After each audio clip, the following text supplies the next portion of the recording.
ശാസ്ത്രീയ ഉപനിഷത്ത് പഠനം ക്ലാസ് 315.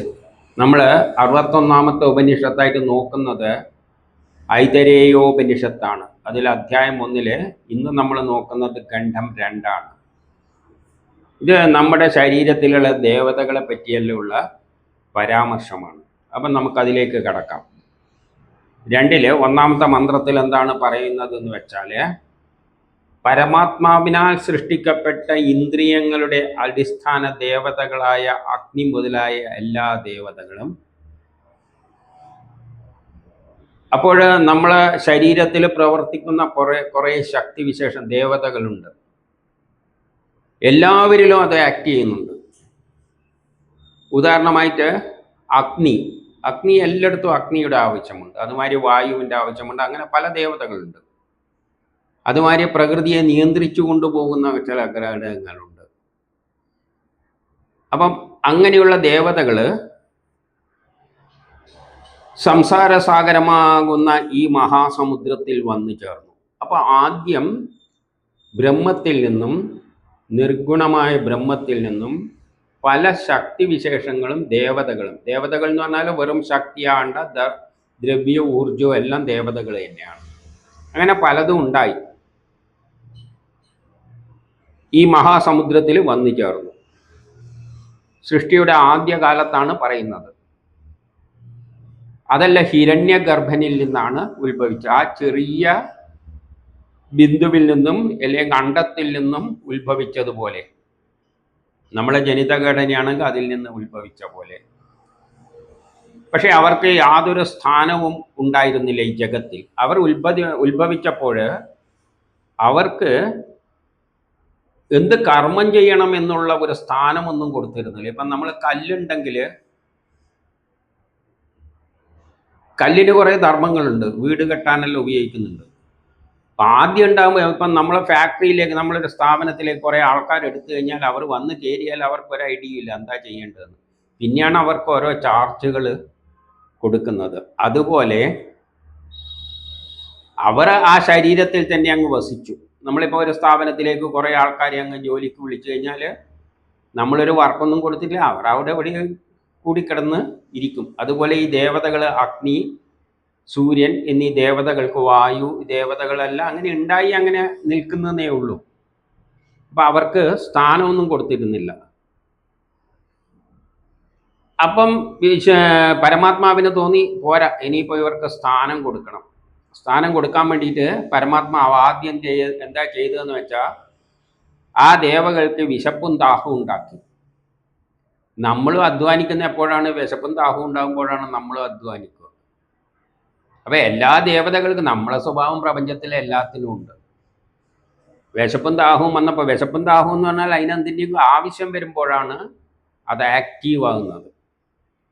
അപ്പോൾ അവർക്ക് വിശപ്പും ദാഹവും ഉണ്ടാക്കി എന്ന് പറഞ്ഞാൽ അവർക്കെന്തോ ആവശ്യങ്ങളുണ്ടായി. ഇപ്പം ന്യൂക്ലിയസിന് ആവശ്യമില്ലേ, അതിൻ്റെ ചുറ്റും ഇലക്ട്രോൺ വേണം. അപ്പോൾ ഓരോന്നിനും ആവശ്യമുണ്ട്. അപ്പോൾ ദാഹവും വിശപ്പും മൂലം പീഡിതരായ അവർ പരമാത്മാവിനോട് പറഞ്ഞു, ഞങ്ങൾക്ക് അന്നവും ഭക്ഷണവും മതിയോളം ലഭിച്ചിട്ട് സുഖമായി വസിക്കുന്നതിനുള്ള ഓരോ സ്ഥാനം നമുക്ക് നൽകണം, നമുക്ക് ഓരോ ചാർജ് നൽകണം.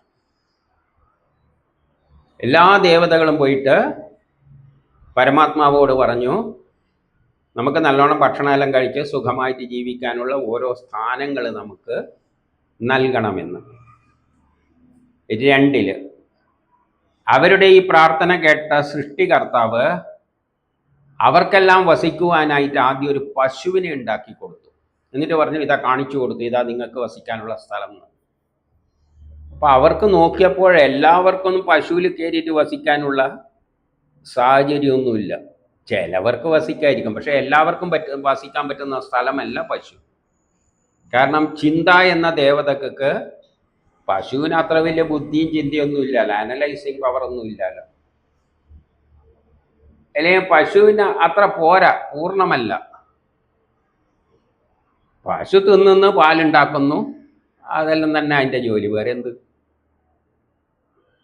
അപ്പം അവരത് അത്ര തൃപ്തിയായില്ല. അത് കണ്ടിട്ട് അപ്പോൾ അവർ പറഞ്ഞു, ഭഗവാൻ ഇത് ഞങ്ങൾക്ക് പര്യാപ്തമല്ല. അയ്യോ, ഞങ്ങൾക്ക് എല്ലാവർക്കും കൂടിയിട്ട് ഇരിക്കാനുള്ള സൗകര്യമുള്ള ഒരു ജീവിയൊന്നും അല്ല ഇത്. ഇതിൽ നിന്ന് ഞങ്ങളുടെ കാര്യമൊന്നും സുഗമമായി നടക്കില്ല. ഇത് കയറിയിരുന്ന് കഴിഞ്ഞാൽ നമ്മളെ കാര്യമൊന്നും സുഗമമായിട്ട് നടക്കില്ല. ഏതില്? പശുവില്. അപ്പം പശു ഒരു താണയ ജീവിയാണ്. ദേവതകൾക്കൊന്നും ഇരിക്കാൻ പറ്റുമൊന്നും അല്ല അത്. അതാണ് ഇവിടെ പറയുന്നത് പശുവിൻ്റെ മഹത്വം. ആദ്യം പശുവിനെ ഉണ്ടാക്കി കൊടുത്തപ്പോൾ അതൊന്നും പോരാ. അതിനാൽ ഇതിനേക്കാൾ ശ്രേഷ്ഠമായ ഒരു ശരീരം നൽകിയാലും. അതുകൊണ്ട് നമുക്ക് പശുവിനൊക്കെ, നമ്മളിപ്പം പശുവിനെയാണ് ആരാധിക്കുന്നത്.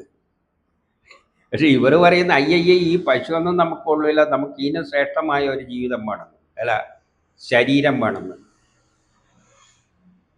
നമ്മളെ അവസ്ഥ എന്ന് ആലോചിച്ചാൽ നമ്മൾ പശുവിനെ ആരാധിച്ചിട്ടാണ് നടക്കുക. പക്ഷെ ഈ ദേവതകൾ, നമ്മളെ ഉള്ളിലുള്ള ദേവതകൾ തന്നെ പറയുന്നത് നമുക്ക് പശുവിനെ വേണ്ട, നമുക്കൊന്നും വസിക്കാനുള്ള യഥേഷ്ടം നമ്മളെ ആക്ടിവിറ്റീസ് കാണിക്കാൻ പറ്റുന്ന സാധനമൊന്നുമല്ല ഈ പശു. ഇനി 3 അപ്പോൾ പരമേശ്വരൻ അവർക്കായി അല്ല 2 തന്നെ. അപ്പോൾ പരമേശ്വരൻ അവർക്കായി ഒരു കുതിരയെ സൃഷ്ടിച്ചു കൊടുത്തു, കുതിരയുടെ ശരീരം. എന്നിട്ട് അവരോട് പറഞ്ഞു, ഇതാ നിങ്ങൾക്കില്ല, ഇതാ കുതിര, അതിൻ്റെ അകത്ത് കയറിക്കോ എന്ന് പറഞ്ഞു. അപ്പം അവർ നോക്കിയപ്പം കുതിര അവർക്ക് ഇഷ്ടപ്പെട്ടൊന്നുമില്ല. അപ്പം പശുവിനെക്കാട്ടിയും ശ്രേഷ്ഠമാണ് കുതിര. അപ്പം അവർ പറഞ്ഞു, അയ്യേ, ഇതിൻ്റെ അകത്ത് കയറിയാലും നമുക്ക് നമ്മളെ കാര്യമൊന്നും നടക്കില്ല, അവനെക്കാട്ടിയും ശ്രേഷ്ഠമായിട്ടുള്ള ഒന്നും വേണമെന്ന്.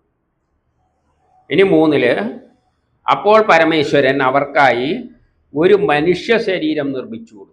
അപ്പം ഇതിനെക്കാട്ടി ഏറ്റവും ശ്രേഷ്ഠം, പശുവിനെക്കാട്ടിയും ശ്രേഷ്ഠമാണ് കുതിരേനെക്കാട്ടിയും ശ്രേഷ്ഠമാണ് മനുഷ്യ ശരീരം.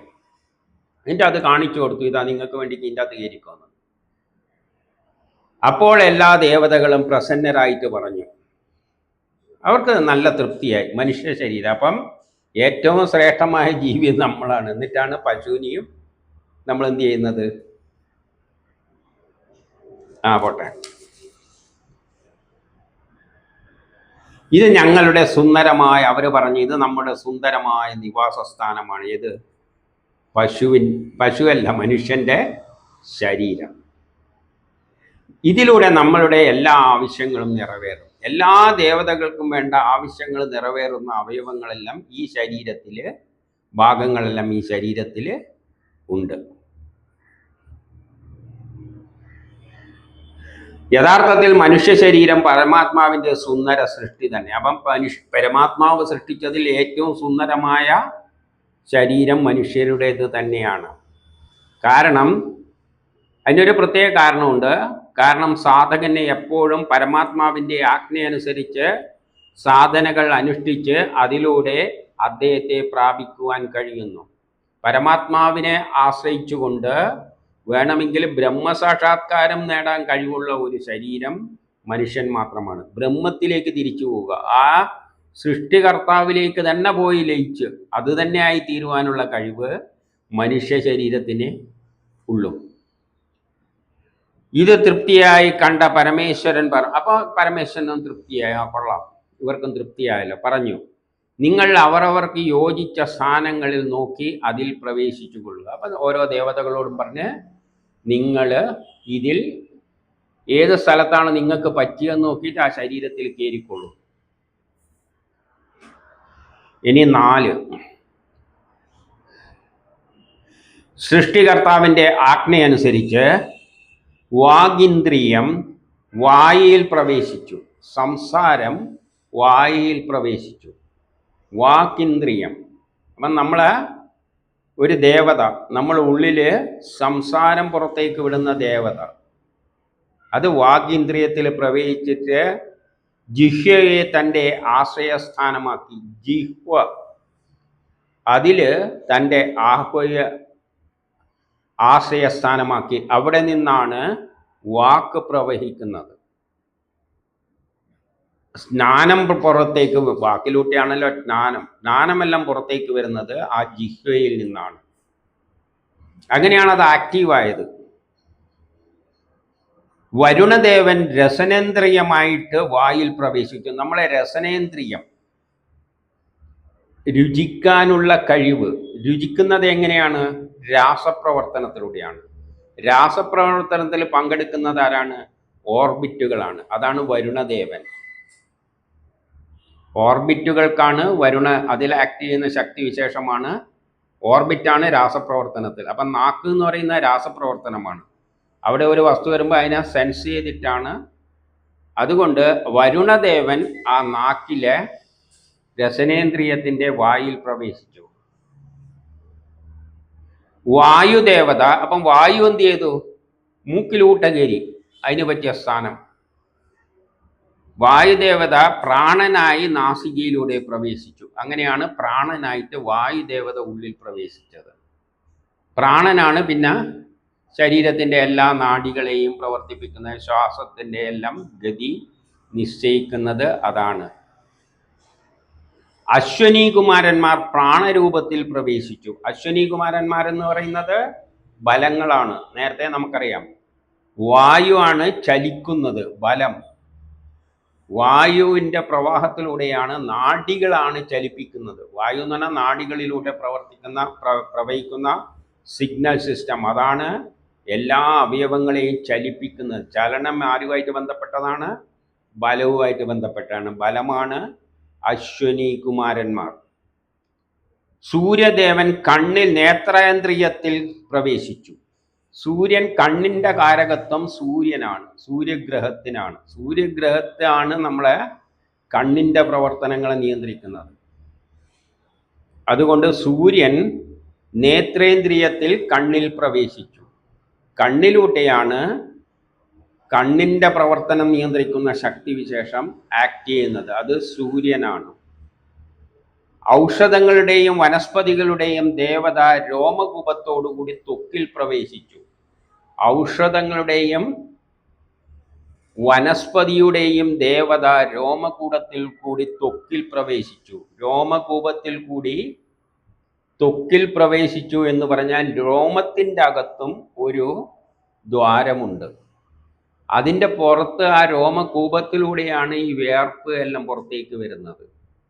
രോമത്തിന് സിഗ്നൽ സിസ്റ്റം കൺട്രോൾ ചെയ്യാനുള്ള ശക്തി വിശേഷമുണ്ട്. അതെല്ലാം ത്വക്കിലൂടെ പ്രവേശിച്ചു. ചന്ദ്രൻ മനസ്സിൻ്റെ രൂപം ധരിച്ച് ഹൃദയത്തിൽ മനസ്സെങ്ങനെയാണ് ഉണ്ടാകുന്നത്? ഹൃദയത്തിൽ നിന്നുള്ള നാഡി ബ്രെയിനുമായിട്ട് ആക്ട് ചെയ്യുന്നതിൻ്റെ ഇൻ്ററാക്ഷനിലൂടെയാണ് നമ്മൾ ഞാൻ എന്ന മനസ്സെല്ലാം ഉണ്ടാകുന്നത്. അപ്പം അതിൻ്റെ കാരകത്വം ചന്ദ്രഗ്രഹത്തിനാണ്.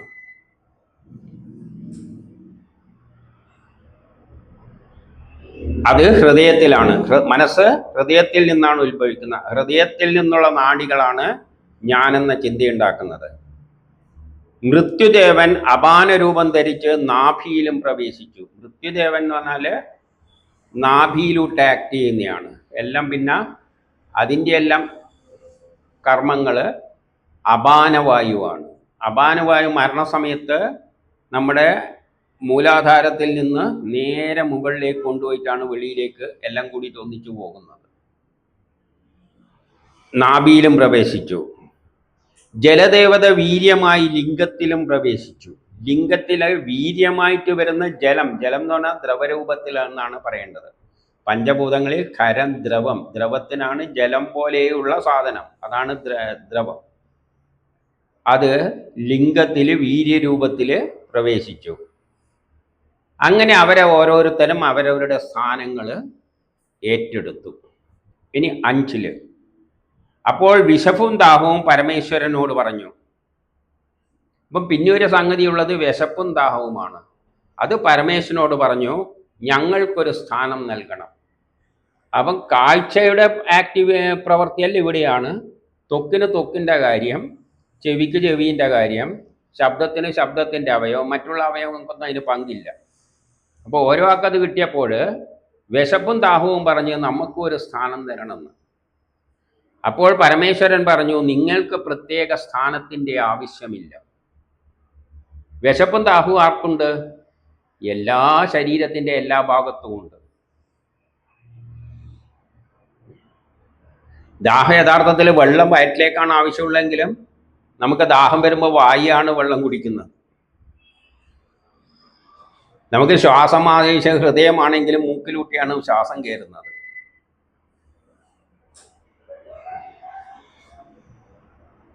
അതുപോലെ വായു ശരീരത്തിന് ആവശ്യമുള്ള ഭക്ഷണങ്ങൾ എല്ലാം, വിശപ്പും ദാഹവും ആർക്കുണ്ട്?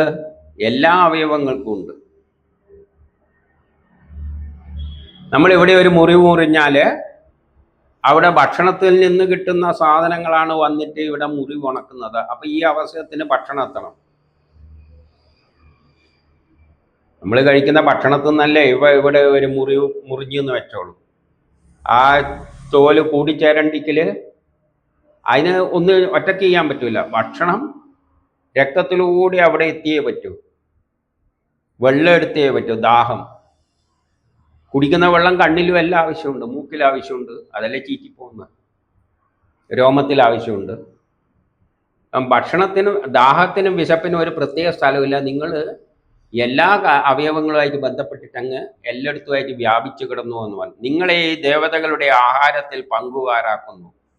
നിങ്ങളെ ഈ ദേവതകളുടെ ആഹാരത്തിൽ പങ്കുകാരാക്കുന്നു. ഓരോ ദേവതക്കും ശരീരത്തിലുള്ള കണ്ണിന് ആവശ്യമുണ്ട്, വെള്ളം ആവശ്യമുണ്ട്, ഭക്ഷണം ആവശ്യമുണ്ട്. നമ്മൾ വളർച്ചയെല്ലാം വന്നു കഴിഞ്ഞാൽ കണ്ണ് പിടിച്ചു നോക്കിയിട്ടല്ലേ പറയുന്നത് അയ്യോ രക്തം കുറവാണെന്ന്. അപ്പൊ എല്ലാ അവയവത്തിൻ്റെയും ദേവതകളുടെയും ആഹാരത്തിൽ നിങ്ങളെ പങ്കുകാരാക്കുന്നു. അതുകൊണ്ട് നിങ്ങൾക്ക് പ്രത്യേക സ്ഥാനമൊന്നുമില്ല. നിങ്ങൾക്ക് ശരീരം മുഴുവൻ മുടി, വേണ്ട സാധനം കിട്ടിയിട്ടേ മുടി കൊഴിഞ്ഞു പോകും. അപ്പൊ അതിൻ്റെ എല്ലാം എല്ലാവർക്കും ദാഹമുണ്ട്. ശരീരത്തിലെ എല്ലാ അവയവങ്ങൾക്കും വിശപ്പും ദാഹവുമുണ്ട്. അവർക്കെല്ലാം ഇപ്പൊ തോല് തന്നെ ഇളകി പോവില്ലേ, അപ്പം പുതിയ തോല് വരണം. അവിടെയെല്ലാം ഭക്ഷണം എത്തിയല്ലേ പറ്റും. അതുകൊണ്ട് എല്ലാ ദേവതകളുടെയും ആഹാരത്തിൽ പങ്കുകാരാക്കും. അതിനാൽ എല്ലാ ദേവതകളായിട്ടും എല്ലായിടത്തേക്കും അതിനെ വഹിച്ചുകൊണ്ട് പോകുന്നു. അതുകൊണ്ടാണ് അതിന് പ്രത്യേക കുഴലിട്ട് കൊടുത്തിട്ടുണ്ട്, രക്തക്കുഴൽ, എല്ലായിടത്തും എത്തിക്കാൻ വേണ്ടിയിട്ട്. ഒരുത്തിയിൽ മാത്രം അതിന് സ്ഥാനമില്ല, അത് എല്ലായിടത്തും ഓടി നടന്ന് വർക്ക് ചെയ്യുകയാണ്. അപ്പോൾ ഒരു പ്രത്യേക തരത്തിലുള്ള വിവരണം. ഇനി ഇതാണ് ഏതിലുള്ളത്? ഖണ്ഡം 2-ലുള്ളത്. ഇനി 3-ൽ എന്താണ് പറയുന്നതെന്ന് അടുത്ത ക്ലാസ്സിൽ നോക്കാം.